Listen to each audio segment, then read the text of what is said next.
বিসমিল্লাহির রহমানির রহিম দয়াময় পরম দয়ালু আল্লাহর নামে। তানজিলুল কিতাবি মিনাল্লাহিল আজিজিল হাকীম।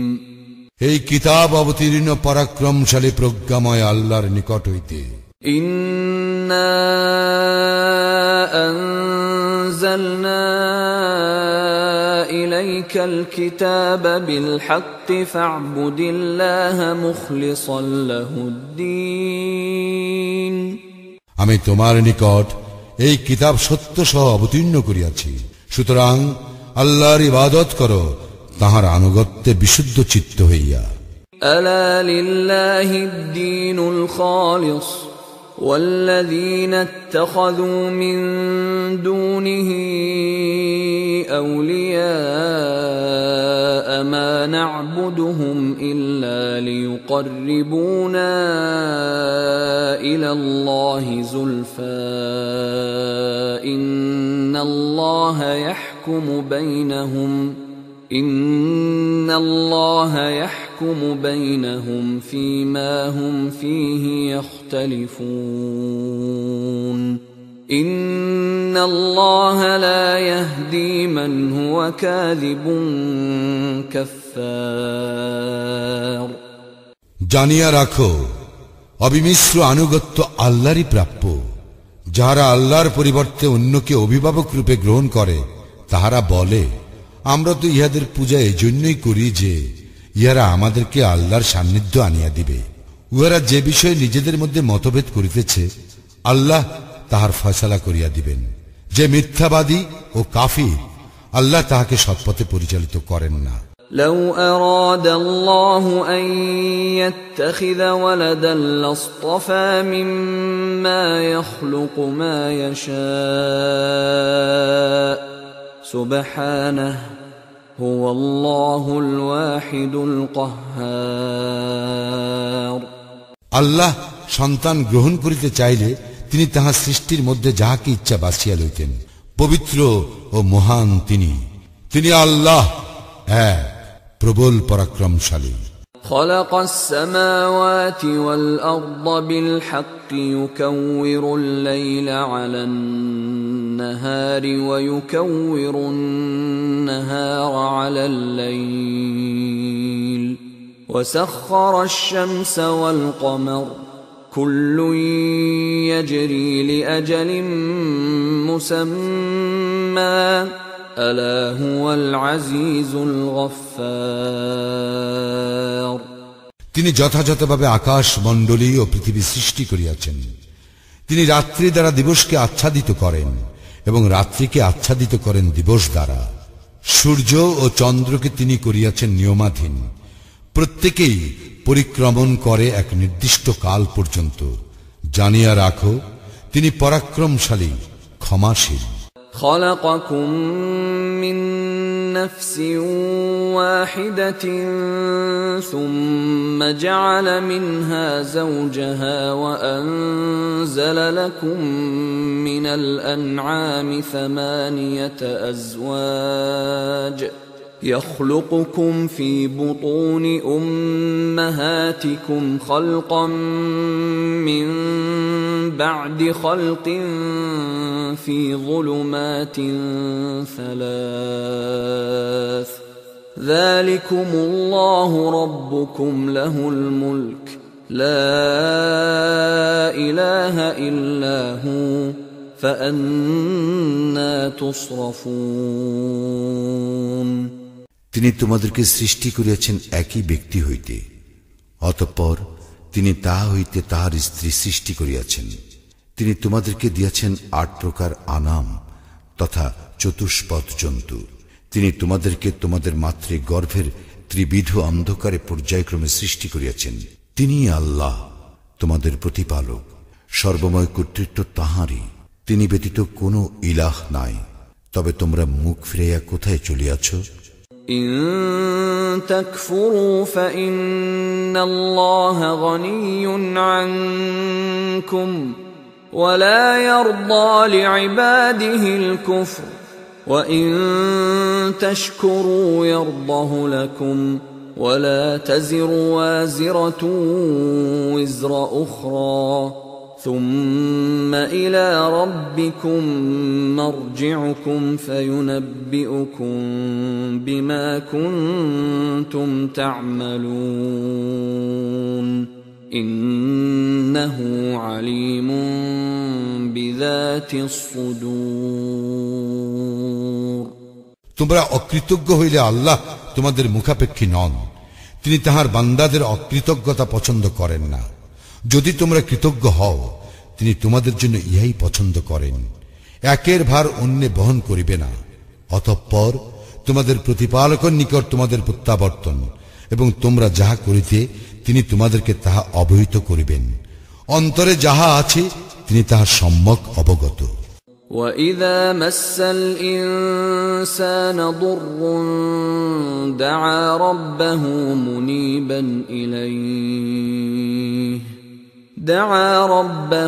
مُنِيبًا إِلَيْهِ ثُمَّ إِذَا خَوَّلَهُ نِعْمَةً مِّنْهُ نَسِيَ مَا كَانَ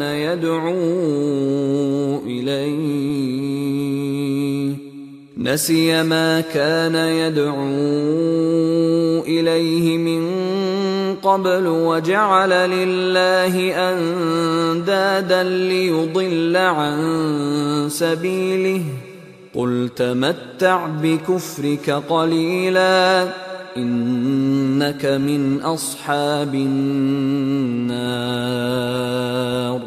মানুষকে যখন দুঃখ দৈন্য স্পর্শ করে তখন সে একনিষ্ঠভাবে তাহার প্রতিপালককে ডাকে।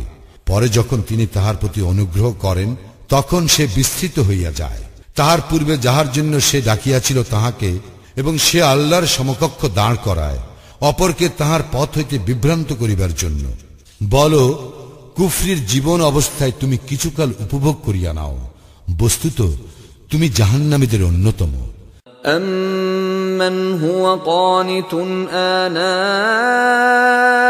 اللَّيْلِ سَاجِدًا وَقَائِمًا يَحْذَرُ الْآخِرَةَ وَيَرْجُو رَحْمَةَ رَبِّهِ قُلْ هَلْ يَسْتَوِي الَّذِينَ يَعْلَمُونَ وَالَّذِينَ لَا يَعْلَمُونَ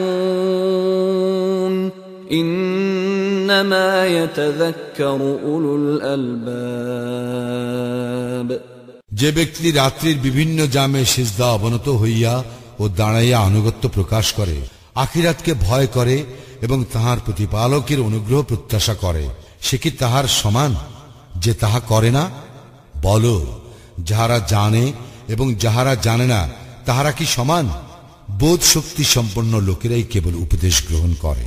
قُلْ يَا عِبَادِي الَّذِينَ آمَنُوا اتَّقُوا رَبَّكُمْ لِلَّذِينَ أَحْسَنُوا فِي هَذِهِ الدُّنْيَا حَسَنَةٌ وَأَرْضُ اللَّهِ وَاسِعَةٌ إِنَّمَا يُوَفَّى الصَّابِرُونَ أَجْرَهُم بِغَيْرِ حِسَابٍ বলো, হে আমার মুমিন বান্দাগণ, তোমরা তোমাদের প্রতিপালককে ভয় করো।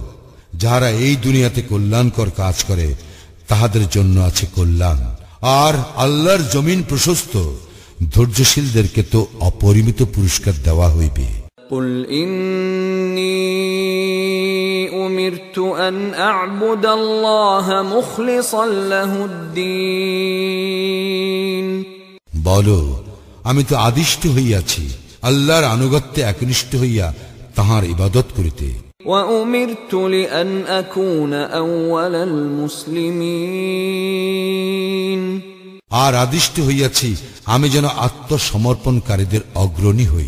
قُلْ إِنِّي أَخَافُ إِنْ عَصَيْتُ رَبِّي عَذَابَ يَوْمٍ عَظِيمٍ বলো, আমি যদি আমার প্রতিপালকের অবাধ্য হই তবে আমি ভয় করি মহা দিবসের শাস্তি। قُلِ اللَّهَ أَعْبُدُ مُخْلِصًا لَهُ دِينِي বলো, আমি ইবাদত করি আল্লাহরই, তাহার প্রতি আমার আনুগত্যকে একনিষ্ঠ রাখিয়া।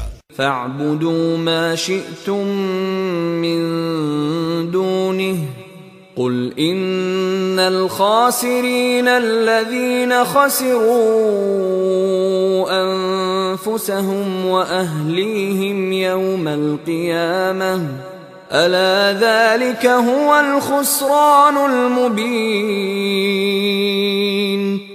আর তোমরা আল্লাহর পরিবর্তে যাহার ইচ্ছা তাহার ইবাদত করো। বলো, ক্ষতিগ্রস্ত তাহারাই যাহারা কিয়ামতের দিন নিজেদের ও নিজেদের পরিজন বর্গের ক্ষতি সাধন করে। জানিয়া রাখো, ইহাই সুস্পষ্ট ক্ষতি। لهم من فوقهم ظلل من النار ومن تحتهم ظلل ذلك يخوف الله به عباده يا عباد فاتقون তাহাদের জন্য থাকিবে তাহাদের ঊর্ধ্ব দিকে অগ্নির আচ্ছাদন এবং নিম্ন দিকেও আচ্ছাদন। এতদ দ্বারা আল্লাহ তাহার বান্দাদেরকে সতর্ক করেন, হে আমার বান্দাগণ, তোমরা আমাকে ভয় করো। والذين اجتنبوا الطاغوت أن يعبدوها وأنابوا إلى الله لهم البشرى فبشر عباد যাহারা তাগুতের পূজা হইতে দূরে থাকে এবং আল্লাহর অভিমুখী হয়, তাহাদের জন্য আছে সুসংবাদ। অতএব সুসংবাদ দাও আমার বান্দাদেরকে।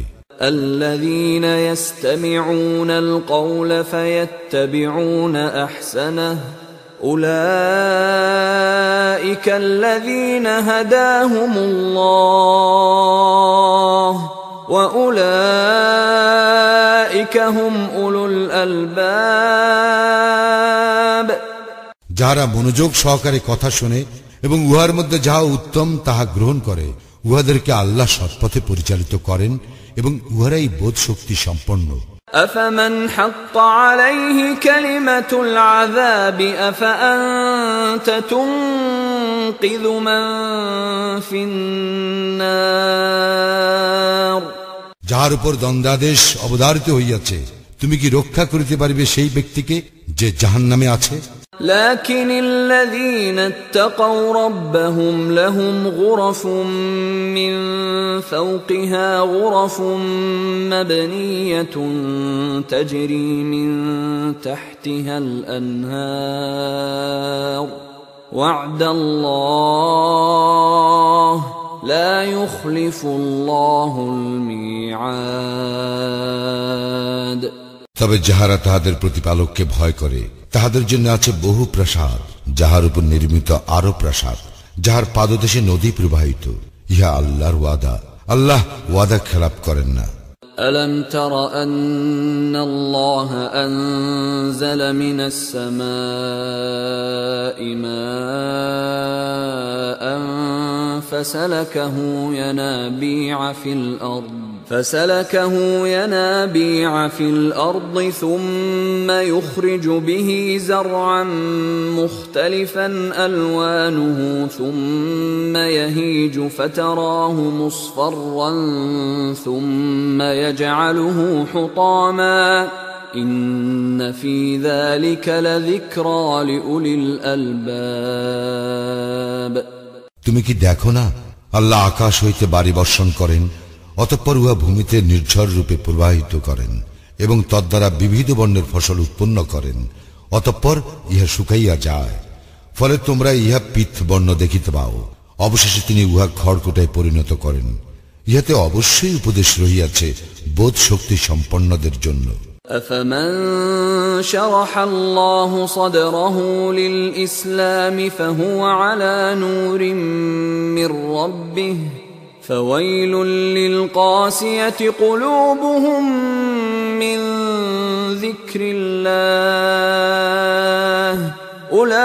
أولئك في ضلال مبين আল্লাহ ইসলামের জন্য যাহার বক্ষ উন্মুক্ত করিয়া দিয়াছেন এবং যে তাহার প্রতিপালক প্রদত্ত আলোতে রইয়াছে, সে কি তাহার সমান যে রূপ নয়? দুর্ভোগ সেই কঠোর হৃদয় ব্যক্তিদের জন্য যারা আল্লাহর শরণে পরাম্মুখ, উহারা স্পষ্ট বিভ্রান্তিতে আছে। الله نزل أحسن الحديث كتابا متشابها مثانية تقشعر منه جلود الذين يخشون ربهم ثم تلين جلودهم وقلوبهم إلى ذكر الله ذلك هدى الله يهدي به من يشاء ومن يضلل الله فما له من هاد আল্লাহ অবতীর্ণ করিয়াছেন উত্তম বাণী সম্বলিত কিতাব, যাহা সুসমঞ্জস এবং যাহা পুনঃ পুনঃ আবৃত্তি করা হয়। ইহাতে যাহারা তাহাদের প্রতিপালককে ভয় করে তাহাদের গাত্র রোমাঞ্চিত হয়, অতঃপর তাহাদের দেহ মন বিনম্র হইয়া আল্লাহর শরণে ঝুঁকিয়া পড়ে। ইহাই আল্লাহর পথ নির্দেশ, তিনি উহার দ্বারা যাহাকে ইচ্ছা পথ প্রদর্শন করেন। আল্লাহ যাহাকে বিভ্রান্ত করেন তাহার কোনো পথ প্রদর্শক নাই। أفمن يتقي بوجهه سوء العذاب يوم القيامة وقيل للظالمين ذوقوا ما كنتم تكسبون যে ব্যক্তি কিয়ামতের দিন তাহার মুখমণ্ডল দ্বারা কঠিন শাস্তি ঠেকাইতে চাইবে, সে কি তাহার মতো যে নিরাপদ? জালিমদেরকে বলা হইবে, তোমরা যাহা অর্জন করিতে তাহার শাস্তি আস্বাদন করো। كذب الذين من قبلهم فأتاهم العذاب من حيث لا يشعرون উহাদের পূর্ববর্তীগণ অস্বীকার করিয়াছিল, ফলে শাস্তি এমন ভাবে উহাদেরকে গ্রাস করিল যে উহারা ধারণাও করিতে পারে নাই। فأذاقهم الله الخزي في الحياة الدنيا ولعذاب الآخرة أكبر لو كانوا يعلمون ফলে আল্লাহ উহাদেরকে পার্থিব জীবনে লাঞ্ছনা ভোগ করাইলেন এবং আখিরাতের শাস্তি তো কঠিনতর, যদি ইহারা জানিত। ولقد ضربنا للناس في هذا القرآن من كل مثل لعلهم يتذكرون আমি এই কুরআনে মানুষের জন্য সর্বপ্রকার দৃষ্টান্ত উপস্থিত করিয়াছি, যাহাতে উহারা উপদেশ গ্রহণ করে। قرآنا عربيا غير ذي عوج لعلهم يتقون আরবি ভাষায় এই কুরআন বক্রতা মুক্ত, যাহাতে মানুষ সাবধানতা অবলম্বন করে। ضرب الله مثلا رجلا فيه شركاء متشاكسون ورجلا سلما لرجل هل يستويان مثلا الحمد لله بل أكثرهم لا يعلمون আল্লাহ একটি দৃষ্টান্ত পেশ করিতেছেন।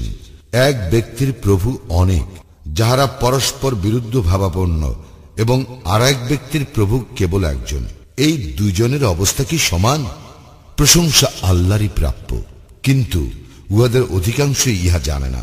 ইন্নাকা মাইতুন ওয়া ইন্নাহুম মাইতুন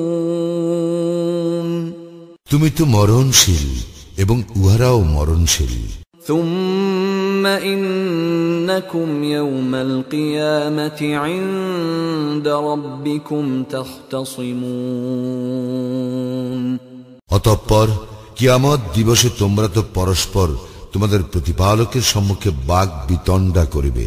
فمن أظلم ممن كذب على الله وكذب بالصدق إذ جاءه أليس في جهنم مثوى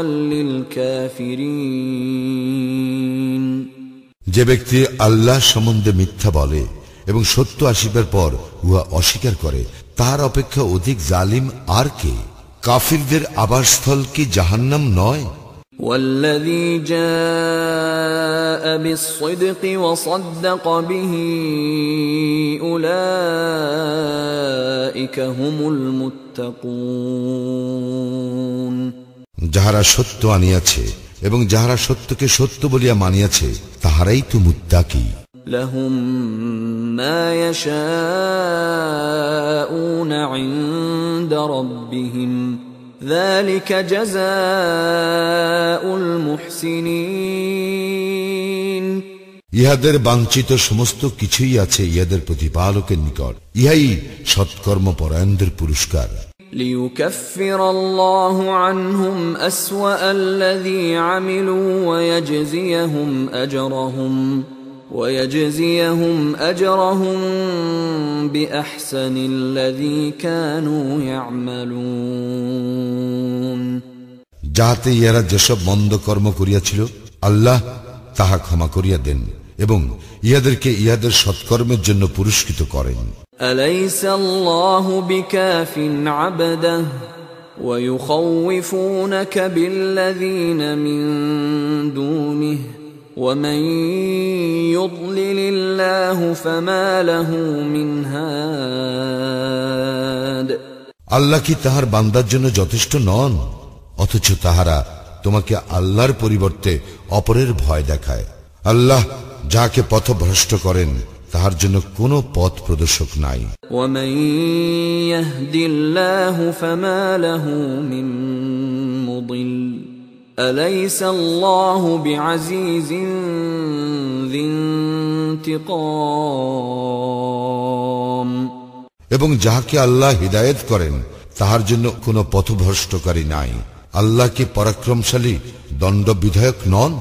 ولئن سألتهم من خلق السماوات والأرض ليقولن الله قل أفرأيتم ما تدعون من دون الله إن أرادني الله بضر هل هن كاشفات ضره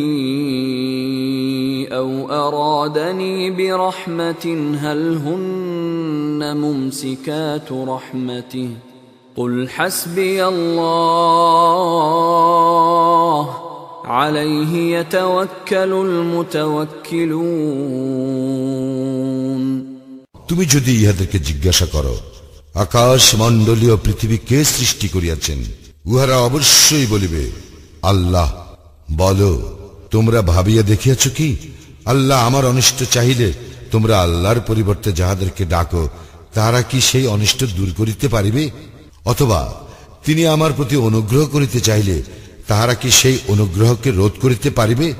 বলো, আমার জন্য আল্লাহই যথেষ্ট, নির্ভরকারীগণ আল্লাহরই উপর নির্ভর করে। قل يا قوم اعملوا على مكانتكم إني عامل فسوف تعلمون বলো, হে আমার সম্প্রদায়, তোমরা স্ব অবস্থায় কাজ করিতে থাকো, আমিও আমার কাজ করিতেছি, শীঘ্রই জানিতে পারিবে। من يأتيه عذاب يخزيه ويحل عليه عذاب مقيم কাহার উপর আসিবে লাঞ্ছনাদায়ক শাস্তি আর আপতিত হইবে তাহার উপর স্থায়ী শাস্তি। إنا أنزلنا عليك الكتاب للناس بالحق فمن اهتدى فلنفسه ومن ضل فإنما يضل عليها وما أنت عليهم بوكيل আমি তোমার প্রতি সত্য সহ কিতাব অবতীর্ণ করিয়াছি মানুষের জন্য, অতঃপর যে সৎপথ অবলম্বন করে সে তাহা করে নিজেরই কল্যাণের জন্য, এবং যে বিপদগামী হয় সে তো বিপদগামী হয় নিজেরই ধ্বংসের জন্য, এবং তুমি উহাদের তত্ত্বাবধায়ক নও। الله يتوفى الأنفس حين موتها والتي لم تمت في منامها فيمسك التي قضى عليها الموت ويرسل الأخرى إلى أجل مسمى ইন্ন ফী যালিকা লাআয়াতিন লিকওমিন ইয়াতাফাক্কারুন। আল্লাহ প্রাণ হরণ করেন জীবসমূহের তাহাদের মৃত্যুর সময়, এবং যাহাদের মৃত্যু আসে নাই তাহাদের প্রাণও নিদ্রার সময়। অতঃপর তিনি যাহার জন্য মৃত্যুর সিদ্ধান্ত করেন তাহার প্রাণ তিনি রাখিয়া দেন এবং অপরগুলি ফিরাইয়া দেন এক নির্দিষ্ট সময়ের জন্য। ইহাতে অবশ্যই নিদর্শন রহিয়াছে চিন্তাশীল সম্প্রদায়ের জন্য। أم اتخذوا من دون الله شفعاء قل أولو كانوا لا يملكون شيئا ولا يعقلون। তবে কি উহারা আল্লাহ ব্যতীত অপরকে সুপারিশকারী ধরিয়াছে? বল, উহাদের কোনো ক্ষমতা না থাকিল এবং উহারা না বুঝিল। قل لله الشفاعة جميعا له ملك السماوات والأرض ثم إليه ترجعون। বল, সকল সুপারিশ আল্লাহরই ইখতিয়ারে, আকাশ মণ্ডলীয় পৃথিবীর সর্বময় কর্তৃত্ব আল্লাহরই, অতঃপর তাহারই নিকট তোমরা প্রত্যান্বিত হইবে। وَإِذَا ذُكِرَ اللَّهُ وَحْدَهُ اشْمَأَزَّتْ قُلُوبُ الَّذِينَ لَا يُؤْمِنُونَ بِالْآخِرَةِ وَإِذَا ذُكِرَ الَّذِينَ مِن دُونِهِ إِذَا هُمْ يَسْتَبْشِرُونَ। শুধু এক আল্লাহর কথা বলা হইলে যাহারা আখিরাতে বিশ্বাস করে না তাহাদের অন্তর বিতৃষ্ণায় সংকুচিত হয়, এবং আল্লাহর পরিবর্তে উপাস্যগুলির উল্লেখ করা হইলে তাহারা আনন্দে উল্লসিত হয়।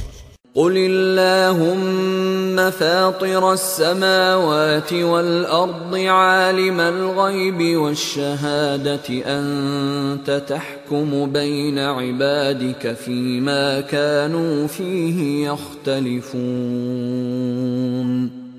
বলো, হে আল্লাহ, আকাশ মণ্ডলী ও পৃথিবীর স্রষ্টা, দৃশ্য ও অদৃশ্যের পরিজ্ঞাতা, তোমার বান্দাগণ যে বিষয়ে মতবিরোধ করে তুমি তাহাদের মধ্যে উহার ফয়সালা করিয়া দিবে।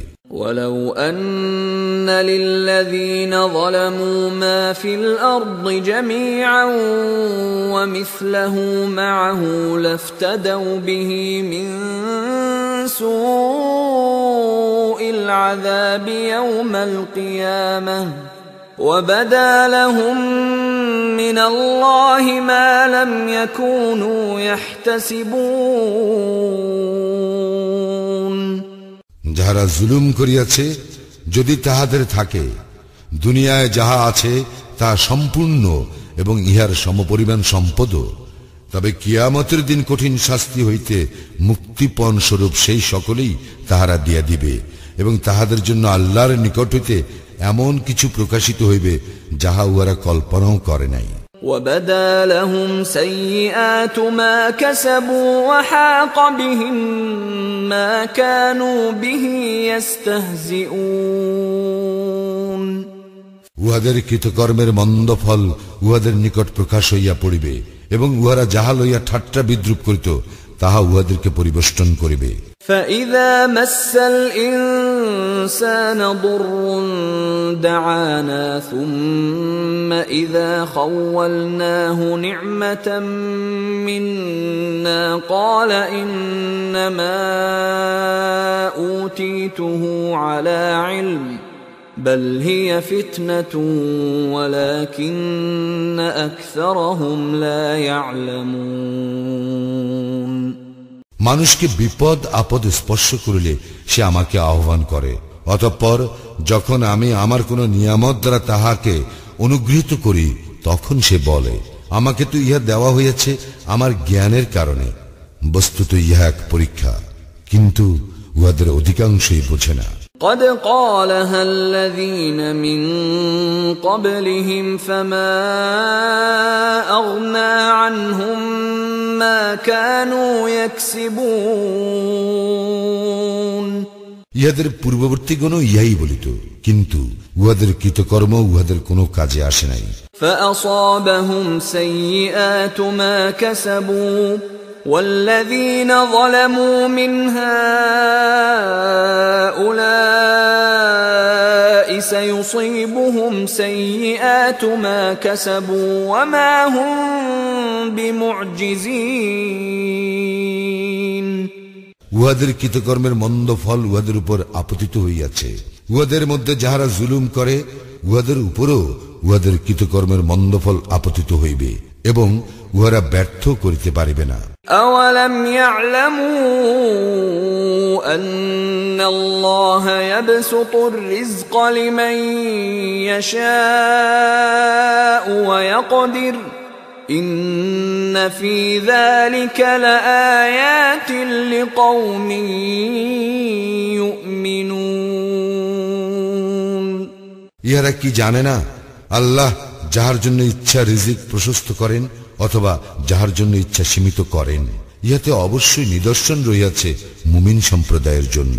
قل يا عبادي الذين أسرفوا على أنفسهم لا تقنطوا من رحمة الله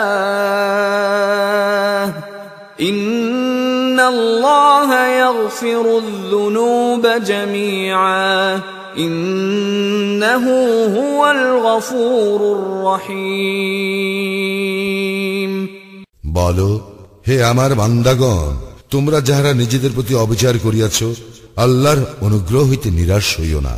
আল্লাহ সমুদয় পাপ ক্ষমা করিয়া দিবেন, তিনি তো ক্ষমাশীল পরম দয়ালু। وأنيبوا إلى ربكم وأسلموا له من قبل أن يأتيكم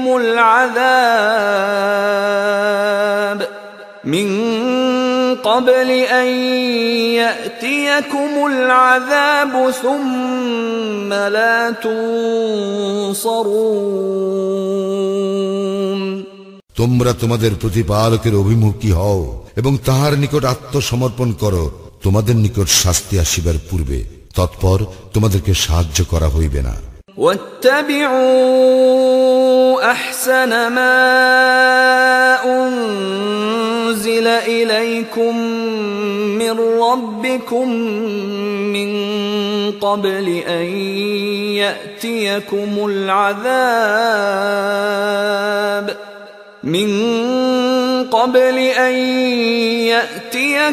العذاب بغتة وأنتم لا تشعرون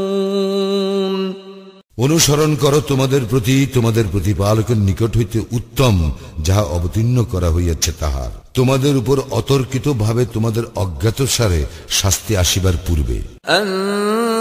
تقول نفس يا حسرتا على ما فرطت في جنب الله وإن كنت لمن الساخرين যাতে কাহাকেও বলিতে না হয়, হায় আল্লাহর প্রতি আমার কর্তব্যে আমি যে শৈথিল্য করিয়াছি তাহার জন্য আফসোস, আমি তো ঠাট্টাকারীদের অন্তর্ভুক্ত ছিলাম। أو تقول لو أن الله هداني لكنت من المتقين অথবা কেহ যেন না বলে, আল্লাহ আমাকে পথ প্রদর্শন করিলে আমি তো অবশ্যই মুত্তাকীদের অন্তর্ভুক্ত হইতাম। أو تقول حين ترى العذاب لو أن لي كرة فأكون من المحسنين অথবা শাস্তি প্রত্যক্ষ করিলে যেন কাহাকেও বলিতে না হয়, আহা যদি একবার পৃথিবীতে আমার প্রত্যাবর্তন ঘটিত তবে আমি সৎকর্মপরায়ণ হইতাম।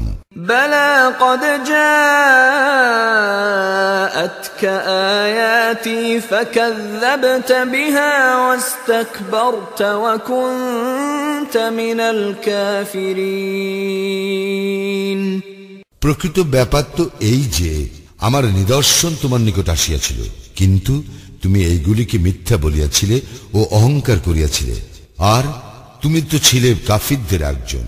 ويوم القيامة ترى الذين الذين كذبوا على الله وجوههم مسودة أليس في جهنم مثوى للمتكبرين যারা আল্লাহর প্রতি মিথ্যা আরোপ করে তুমি কিয়ামতের দিন তাহাদের মুখ কালো দেখিবে উদ্ধতদের আবাসস্থল কি জাহান্নাম নয় وينجي الله الذين اتقوا بمفازتهم لا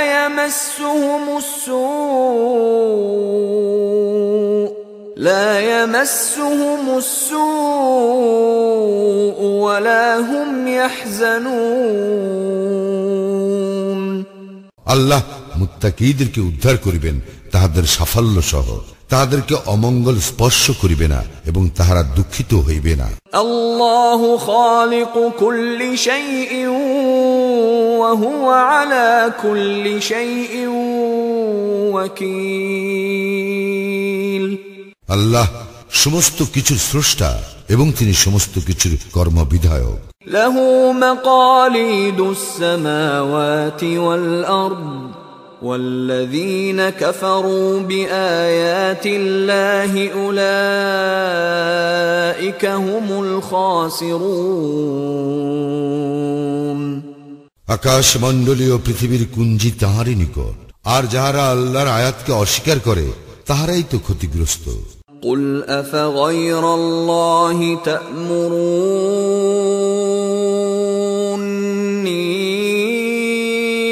تأمروني أعبد أيها الجاهلون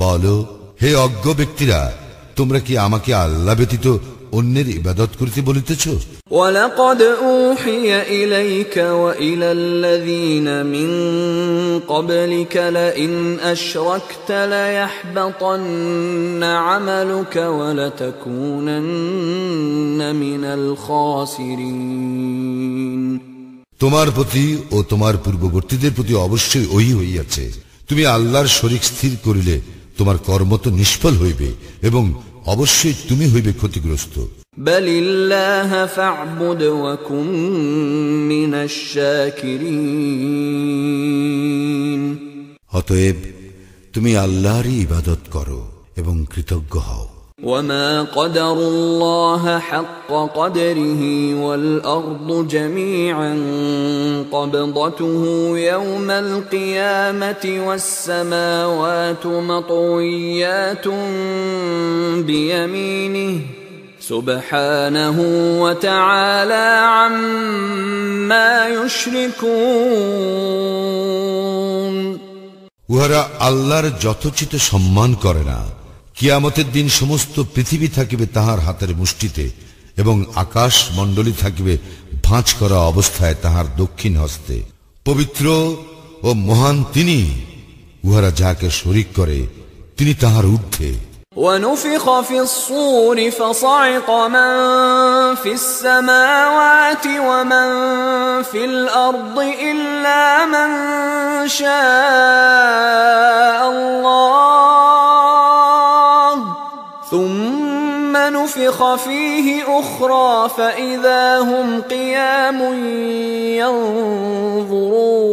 ينظرون এবং সিংগায় ফুৎকার দেওয়া হইবে ফলে যাহাদেরকে আল্লাহ ইচ্ছা করেন তাহারা ব্যতীত আকাশ মণ্ডলী ও পৃথিবীর সকলেই মূর্ছিত হইয়া পড়িবে অতঃপর আবার সিংগায় ফুৎকার দেওয়া হইবে তৎক্ষণাৎ উহারা দণ্ডায়মান হইয়া তাকাইতে থাকিবে وأشرقت الأرض بنور ربها ووضع الكتاب وجيء بالنبيين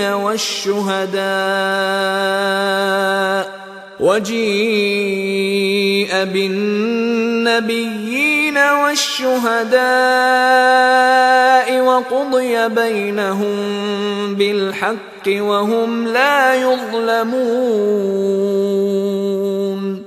বিশ্ব উহার প্রতিপালকের জ্যোতিতে উদ্ভাসিত হইবে আমলনামা পেশ করা হইবে এবং নবীগণকে ও সাক্ষীগণকে উপস্থিত করা হইবে এবং সকলের মধ্যে ন্যায় বিচার করা হইবে ও তাহাদের প্রতি জুলুম করা হইবে না ووفيت كل نفس ما عملت وهو أعلم بما يفعلون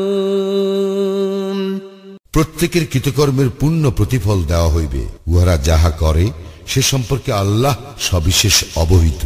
وسيق الذين كفروا إلى جهنم زمرا حتى إذا جاءوها فتحت أبوابها وقال لهم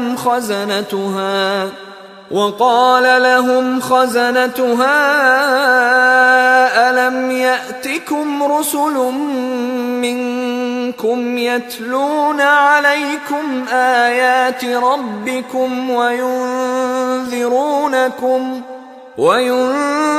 وينذرونكم لقاء يومكم هذا قالوا بلى ولكن حقت كلمة العذاب على الكافرين কাফিরদেরকে জাহান্নামের দিকে দলে দলে হাঁকাইয়া লইয়া যাওয়া হইবে। যখন উহারা জাহান্নামের নিকট উপস্থিত হইবে তখন ইহার প্রবেশ দ্বারগুলি খুলিয়া দেওয়া হইবে এবং জাহান্নামের রক্ষীরা উহাদেরকে বলিবে, তোমাদের নিকট কি তোমাদের মধ্য হইতে রাসূল আসে নাই, যারা তোমাদের নিকট তোমাদের প্রতিপালকের আয়াত আবৃত্তি করিত এবং এই দিনের সাক্ষাৎ সম্বন্ধে তোমাদেরকে সতর্ক করিত? উহারা বলিবে, অবশ্যই আসিয়াছিল। বস্তুত কাফিরদের প্রতি শাস্তির কথা বাস্তবায়িত হইয়াছে।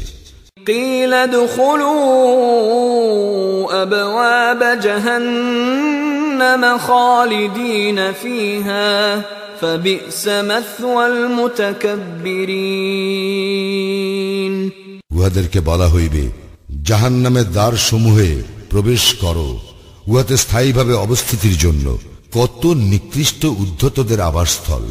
وسيق الذين اتقوا ربهم إلى الجنة زمرا حتى إذا جاءوها وفتحت أبوابها وقال لهم خزنتها سلام عليكم طبتم فادخلوها خالدين যাহারা তাদের প্রতিপালককে ভয় করিত তাহাদেরকে দলে দলে জান্নাতের দিকে লইয়া যাওয়া হইবে।